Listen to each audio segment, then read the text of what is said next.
Hello mga idol, for today's video mga idol, kaya akong asawa wala may trabaho, rest day niya karong adlaw. So akong gibuhat lang mga idol, nagpalimpyo na lang pod ko sa akong kuko kay kabalo man sad magmanicure niya akong asawa, so ako na lang pong gipalimpyo sa iya ha. Kay kung ako man maglimpyo ani akong kuko mga idol, simple ra nga pagkalimpyo. Katiran lang nako ni kiskisan butang tubig okay na. Samtang nagmanicure dai akong asawa mga idol, gisapot na dai niya sa kuha kay sige daw ko reklamo. Pero okay ra po na mga idol kay at least nalimpyohan natong mga kuko. Bati patag lapalapa, hugaw patag kuko, sambot ka bati, balag bati tag naong basta limpyo tag kuko. Nindot maning atong asawa may molimpyo sa tong kuko kay dili na ta magbayad-bayad, dili parehas nga moadto kag limanicuranan, mamasahe pa ka, moadto pa ka, layo pa, magbayad pa ka. May man sa atong asawa na lang ipalimpyo kay makasave pa ka. Ang kwarta nga atong ipalit ato na lang ipalit og mga kakulangan kung unsa may kulang diha sa kusina. Sama ng asin, bitsin, sukar, kape. Di man parehas sa una nga magpalimpyo kag kuko barato rag bayad, di parehas karon nga mahal na. Samtang ko nagpalimpyo kuko, ako di diri nagtulo-tulo ng singot kay diri man gud sa among gilingkuran perting inita nya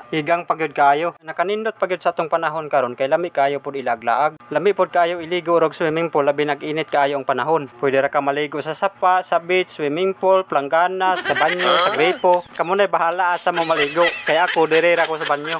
May man diri kay way bayad. Nindot pod kayo ilaag ron sa mga park, labi nagnaa kay kwarta, dito ka sa mga street foods, magkaon-kaon ka, banding-banding nimo imong asawa or uyab, talag sa rabitaw na mahitabo, kapito sa isa ka semana o dili di ay sa isa ka semana. Kay pagkahuman sa banding-banding, balik naman sa tas trabaho. Balik na pud ta sa sugo dito, sugo diri, palihog dito, palihog diri. Sagdi lang at least nadarbaho ta, pinaagi sa tinarong. Nindot man gud nang manarbaho ta nga walay taong masakitan, pinaagi sa atong trabaho, at least limpyo atong trabaho, wala tay mapasakitang tao. Kay nindot man gud nang mudawat tag sweldo nga ipakaop nato sa atong pamilya. Isa pa ang kwarta nga hinaguan pinatul-ag singot dugay gyud na mawala sa kamot. Matingala ka inig sweldo ang imong sweldo dati naa pa nya nadungagan na pud sa sunod nga sweldo mudaghan na so makatigom-tigom pa ka. Ug dili ka gastador, dili ka sugarol, dili ka palainom, makatigom gyud ka. Mao nay teknik sa uban nga makatigom. Ang uban para dili mawala ang kwarta ipamalit nila gamit. Okay ra pud kaayo nga diskarte at least na kay remembra sa imong pagpanarbaho ug malipay pud imong pamilya. Sa akong mga viewers, followers, friends, shout out lang pud ko sa inyo diha tanan. Naman galing mo karon sa trabaho, unara mo sa balay, amping-amping tatanan.